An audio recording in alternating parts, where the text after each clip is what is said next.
छपवाया गया था, क्योंकि नोटबंदी के बाद नोट को लेकर के जब अफरा तफरी हो गई थी तो हुआ कि नहीं, लोगों को सुगमता से परेशानी लोगों की जल्दी दूर हो सके, तो इसलिए 2000 की नोट छपवाया था। नहीं तो 1000 के नोट समाप्त करके और 2000 के नोट छपवाना, उस समय भी लोग आलोचना कर रहे थे, भाई 1000 को समाप्त किया और 2000 के नोट को प्रचलन में लाया। तो आप सबको ध्यान में है कि आरबीआई ने पूरी बातें बता दी और धीरे धीरे उस नोट को छापना भी आरबीआई ने बंद कर दिया और मार्केट में भी आज के तारीख में 2000 की नोट बहुत कम चलन में है, वो मुश्किल से वो 10%। तो ये समझ में आया कि जब ये नोट चलन में ही नहीं है और हमने जैसा कहा उसकी स्क्रिप्ट तो उसी समय जब नोटबंदी हुआ था उसी समय लीक किया गया था और 2000 की नोट छपना भी बंद हो गया, अपने घरों में दबा कर। आप सबको याद होगा कि जहां कहीं भी ईडी वालों ने, सीबीआई वालों ने जब छापा मारा, झारखंड में ही छापा मारा, वो सब 2000 की नोट ही दिखाई पड़ा। यूपी में छापा मारा था, वहां भी 2000 की नोट ही मिला था। और बंगाल में भी, मैं आपको नजदीक में ले जा रहा हूँ, बंगाल में भी देखिए एक मंत्री का ठिकानों पे छापा मारा तो करोड़ों का वो 2000 का ही नोट। कहने का अर्थ है कि जो 2000 की नोट लोगों ने एक प्रकार से अपने अपने घरों में डंप कर दिया था, उनको ये सहूलियतें होती। और मैं समझता हूँ कि ये बहुत ही अच्छा निर्णय है और इससे किसी को कोई परेशानी नहीं होगी। यहाँ पर बांग्लादेशी घुसपैठे हुआ है और आबादी में जो डेमोग्राफिक जो चेंज हुआ, और मुझे लगता है कि आप सबको याद होगा, यहाँ आनंद जी बैठे हुए हैं कि यहाँ पर आंदोलन भी उस समय हुआ था और उस वक्त के डीसी थे, तो उस समय काफी लोगों का सूची में नाम भी, यानी पकड़ा भी गए थे लोग, लेकिन आखिरकार कोई कार्रवाई नहीं हुई। और आज तो वास्तव में पाकुड़ से लेकर के साहेबगंज, संथाल परगना अधिक प्रभावित हुआ है।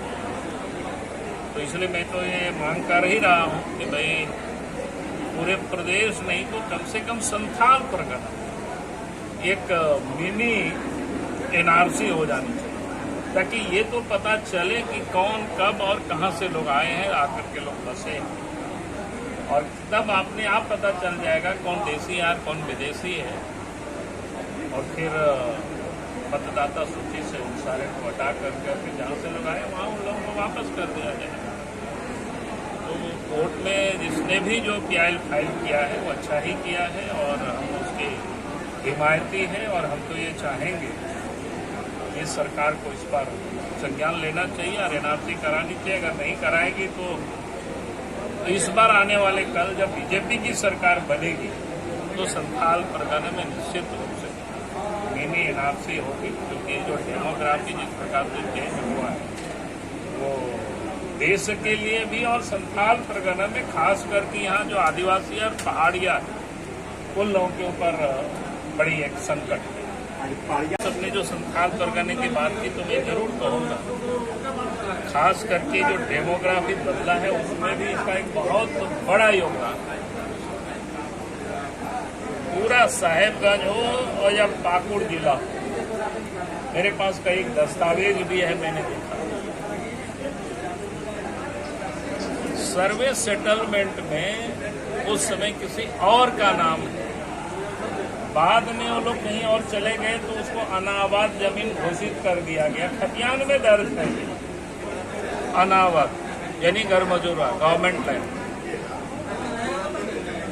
लेकिन इन दिनों कुछ भूमाफिया इस प्रकार से एकदम षड्यंत्र के तहत, उसमें सरकार के बैठे हुए उच्च पदस्थ पर बैठे हुए लोगों ने भी इस काम को किया है और भिन्न भिन्न लोगों के नाम से रजिस्टर्ड भूमि जमीन लोग चढ़ा गए। एक एक गांव का, कई गांव का मेरे पास दस्तावेज है इस डॉक्यूमेंट्स के साथ।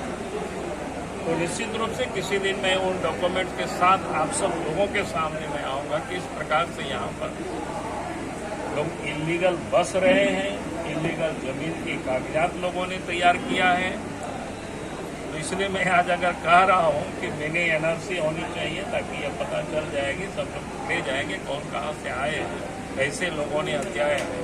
क्योंकि गवर्नमेंट का जमीन में क्या है नियम, एसपीटी एक्ट में भी सेक्शन 4 भी ये प्रावधान है, उसी गांव के रैयत होने चाहिए।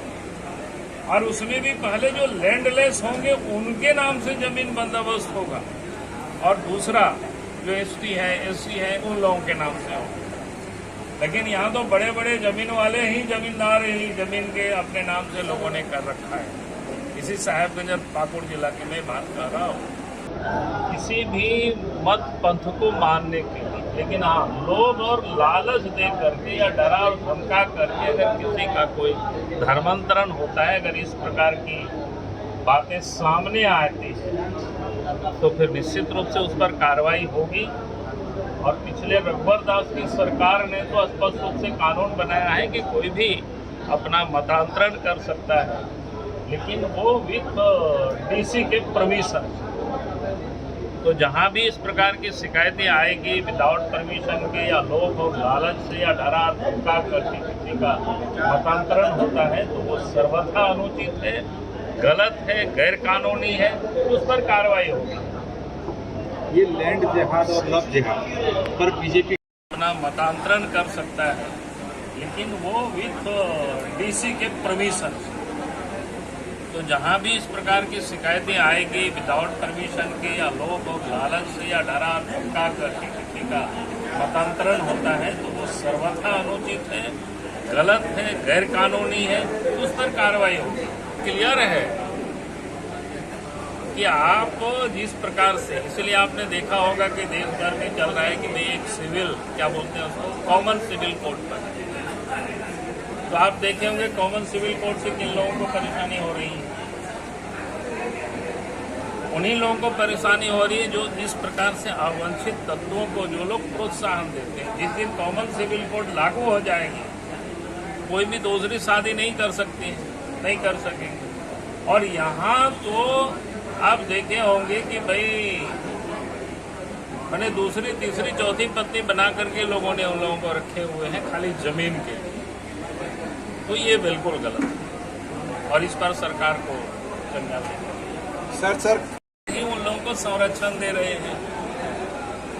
यहाँ जितनी कमजोर अफसर है उन सारे लोगों को पदस्थापित कर रखे हैं। भाई जिस क्षेत्र में जिस प्रकार की घटनाएं हुई, आप सबको पता है, मैं उन घटना की, चाहे वो हरजारी की घटना हो, चाहे और जगहों की घटना हो, जहां बरहेट की या भोरियों की घटना हो, भाई आप यहाँ के एसएसपी हैं,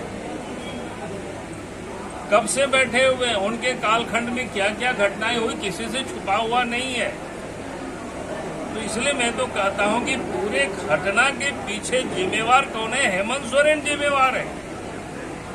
और उनके देख रेख में यहाँ पर सारे घटना भी हो रही है और उन अपराधियों को प्रोटेक्शन भी मिल रहा है। और इसलिए लैंड जिहाद भी हो रहा है, घुसपैठिए भी यहाँ मैंने फल फूल रहे हैं और कुछ नहीं है।